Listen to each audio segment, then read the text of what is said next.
नमस्कार, next eyes Hindi के HOD अंक में आपका स्वागत है। आइए आज की पहली न्यूज के ऊपर चर्चा करते हैं। इस न्यूज को द हिंदू ने कवर किया था और ये इकोनॉमी सेक्शन की न्यूज है जो जीएस पेपर 3 के अंतर्गत शामिल की जाएगी। न्यूज ये है कि NBFCs face funding challenges as a RBI insist on risk management. Bharat में एनबीएफसी यानी नॉन बैंकिंग फाइनेंशियल कंपनी क्षेत्र कई चुनौतियों के कारण विकास में रिसेशन यानी मंदी का सामना कर रहे हैं। एनबीएफसी फाइनेंशियल इंक्लूजन के लिए महत्वपूर्ण है। एनबीएफसी पीएसएल यानी प्रायोरिटी सेक्टर लेंडिंग के लिए महत्वपूर्ण बने हुए हैं, विशेषकर कृषि एवं माइक्रो इंटरप्राइजेस के क्षेत्र में। अब बात कर लेते हैं कि क्या होते हैं पीएसएल। इसको आपको पता होना चाहिए, यूपीएससी ने क्वेश्चन भी पूछा है पहले।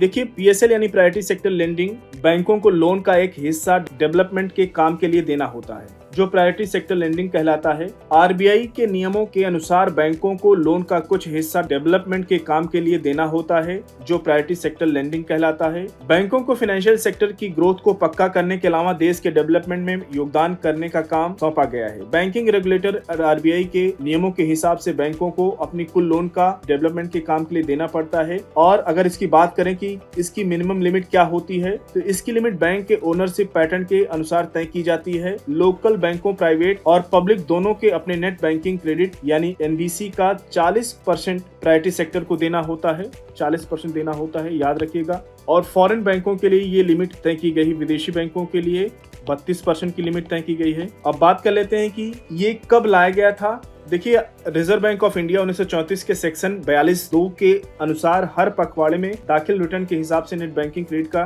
टैली होना जरूरी है। और इस प्रायोरिटी सेक्टर में आप जानते हैं एग्रीकल्चर, वीकर सेक्शन और माइक्रो सेक्शन एमएसएमई को रखा जाता है। प्रायोरिटी सेक्टर लेंडिंग के अंतर्गत आप जानते हैं कृषि, कमजोर वर्गों को, एमएसएमई को लोन देना होता है। अब बात करते हैं न्यूज के ऊपर। देखिए, इकरा आप जानते हैं भारत की रेटिंग एजेंसी है। इकरा के अनुसार वर्ष 2024 में 18% की वृद्धि दर आने वाले वर्षों में ब्याज दरों में वृद्धि, नियामक कार्रवाई और फंडिंग की कमी जैसे कारकों के कारण धीमी होकर 13 से 15% रहने की उम्मीद है। एनबीएफसी पारंपरिक रूप से अपनी व्यापक पहुंच, तेजी से लोन डिस्ट्रीब्यूशन और डोर स्टेप सेवाओं के कारण फलते फूलते रहे हैं, विशेष करके ग्रामीण और अर्ध शहरी क्षेत्रों में। हालांकि आरबीआई ने एनबीएफसी को दिए जाने वाले लोन के लिए जोखिम भार बढ़ा दिया है, जिससे बैंकों से उधार लेना अधिक महंगा हो गया है, जिससे एनबीएफसी को बैंक फंडिंग कम हो गई है। अगली न्यूज की ओर बढ़ेंगे।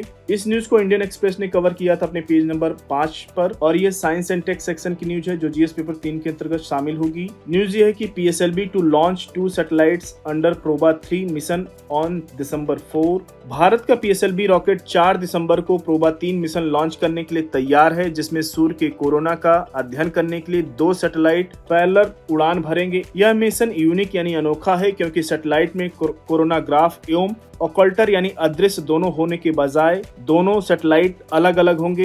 एक सूर्य का निरीक्षण करने के लिए कोरोनाग्राफ ले जाएगा यानी कैरी करेगा, दूसरा सूर्य की तेज रोशनी को रोकने के लिए ऑकल्टर यानी अदृश्य को कैरी करेगा। सैटेलाइट स्थिति निर्धारण के लिए लेजर प्रणाली का उपयोग करके प्रत्येक दिन 6 घंटे के लिए 150 मीटर की दूरी बनाए रखेंगे। इंपॉर्टेंट न्यूज है, आने वाले 4 दिसंबर में और अपडेशन देखने को मिलेगा, तब उसकी चर्चा पुनः करेंगे। इस न्यूज पर अपनी नजर बनाए रखिएगा। अगली न्यूज की ओर बढ़ेंगे। इस न्यूज को इंडियन एक्सप्रेस ने कवर किया था अपने पेज नंबर 10 पर और ये गवर्नेंस सेक्शन की न्यूज है जो जीएस पेपर 2 के अंतर्गत शामिल होगी। न्यूज ये है कि parliament house committee to examine lateral entry in civil services. Lateral entry की चर्चा इस बार बहुत रही है, उसी से जुड़ी हुई न्यूज है। आइए देखते हैं। अगस्त 2024 में यूपीएससी के विज्ञापन को लेकर नए विवाद के बाद कार्मिक लोक शिकायत कानून और न्याय पर विभाग संबंधित पार्लियामेंट्री स्टैंडिंग कमेटी अपने 2024-25 के कार्यकाल के दौरान सिविल सर्विसेज में लैटरल एंट्री की जांच करेगी।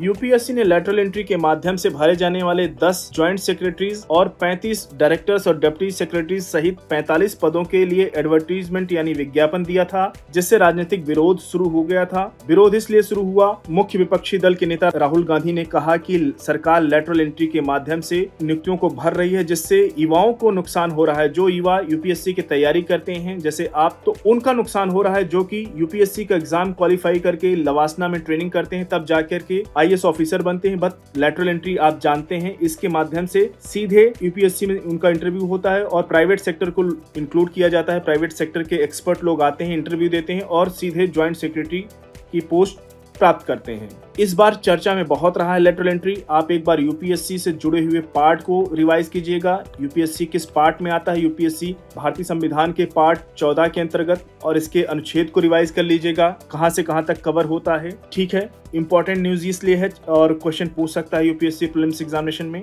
अगली न्यूज की ओर बढ़ेंगे। इस न्यूज को इंडियन एक्सप्रेस ने कवर किया था अपने पेज नंबर 12 पर, और ये प्लेसेस सेक्शन की न्यूज है जो जीएस पेपर 1 के अंतर्गत शामिल होगी। न्यूज ये है कि why Shia versus Sunni clashes continue in Pakistan से कुर्रम। 21 नवंबर को बगान शहर में आतंकवादियों द्वारा 45 से अधिक शिया यात्रियों के नरसंहार के बाद पाकिस्तान के कुर्रम जिले में सांप्रदायिक हिंसा भड़क उठी है। कुर्रम काबुल के दक्षिण और पूर्व में अफगान प्रांतों विशेष करके लोगर, पख्तिया, खोस्त और नांगरहार से लगा हुआ है, और इसके पश्चिम में 192 किलोमीटर लंबी डूरंड रेखा के साथ कई सीमा क्रॉसिंग हैं, जिनमें ऐतिहासिक पेवार कोटल दर्रा भी शामिल है। एक बार आप मैप पर कोटल दर्रा को लोकेशन को देख लीजिएगा, क्वेश्चन पूछ सकता है यूपीएससी, जिसके माध्यम से अफगान राजधानी का सबसे छोटा मार्ग गुजरता है। तो विशेष करके ये प्लेसेस इन द न्यूज की न्यूज है, तो अच्छे से इसको कवर कीजिएगा। अगली न्यूज की ओर बढ़ेंगे।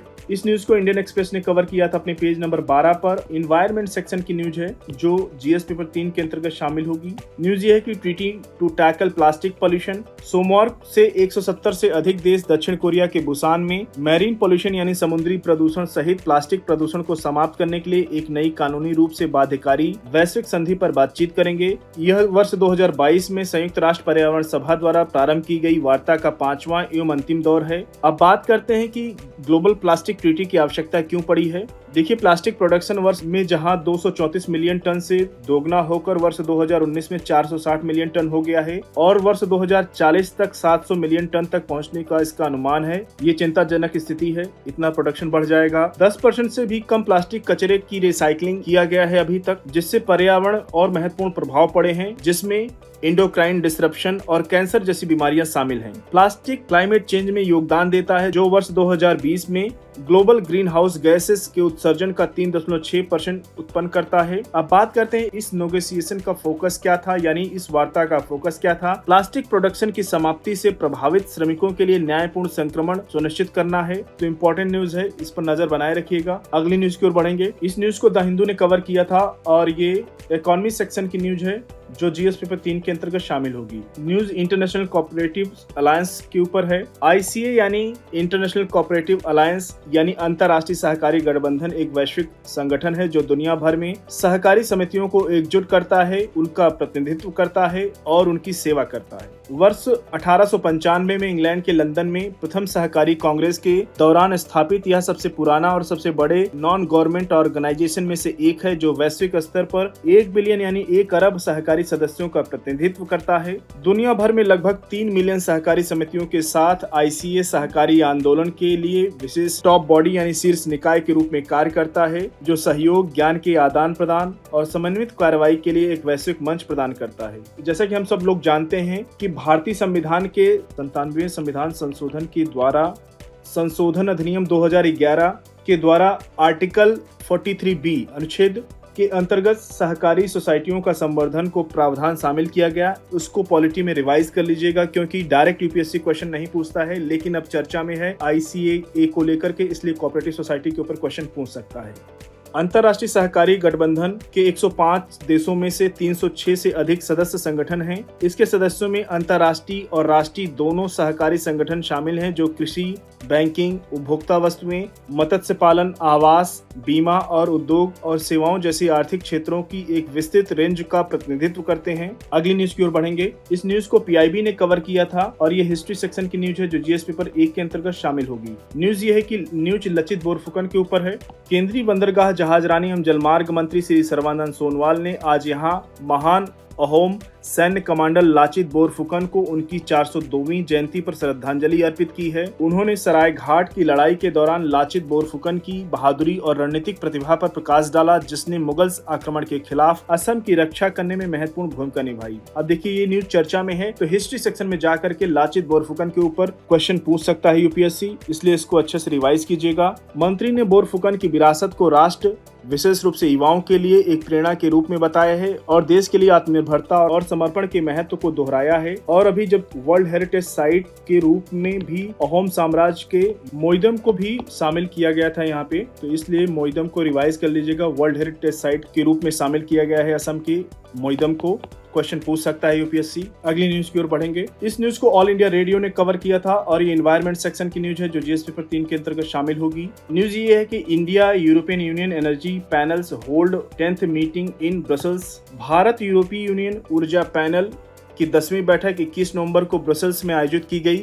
इसकी सह अध्यक्षता विदेश मंत्रालय के सचिव जो वेस्टर्न सचिव होते हैं तन्मय लाल और यूरोपीय कमीशन के ऊर्जा महानिदेशक जॉगरेसन ने की है। बैठक में भारत की ओर से नवीन और नवीकरणीय ऊर्जा मंत्रालय और विद्युत मंत्रालय के प्रतिनिधियों और यूरोपीय यूनियन की ओर से ऊर्जा महानिदेशालय और जलवायु कार्रवाई महानिदेशालय यूरोपीय कमीशन के प्रतिनिधियों ने भी भाग लिया। दोनों पक्षों ने हरित हाइड्रोजन सहयोग की रूपरेखा भी तैयार की है जिसमें भारत और यूरोपीय यूनियन की हरित हाइड्रोजन नीतियों पर सहयोग शामिल है। अब बात करते हैं यूरोपीय यूनियन और यूरोपीय यूनियन के सदस्य देशों की। सदस्य देशों ने भारत में हरित हाइड्रोजन 2024 पर अंतर्राष्ट्रीय सम्मेलन में भाग लिया, जबकि भारत यूरोपीय हाइड्रोजन सप्ताह 2024 के एक विशेष देश भागीदार के रूप में शामिल हुआ। भारत और यूरोपीय संघ ने क्लीन और ग्रीन टेक्नोलॉजी पर भारत यूरोपीय संघ व्यापार और टेक्नोलॉजी काउंसिल कार्यसमूह के हिस्से के रूप में स्वच्छ ऊर्जा परियोजना में अनुसंधान को संयुक्त रूप से बढ़ावा देने के ऊपर चर्चा की। तो साथियों, आज के चोटी अंक को यहीं पर समाप्त करते हैं। मिलते हैं नेक्स्ट अंक में कुछ और इंपॉर्टेंट न्यूज के साथ। तब तक जुड़े रहिए नेक्स्ट आइस हिंदी के साथ। धन्यवाद।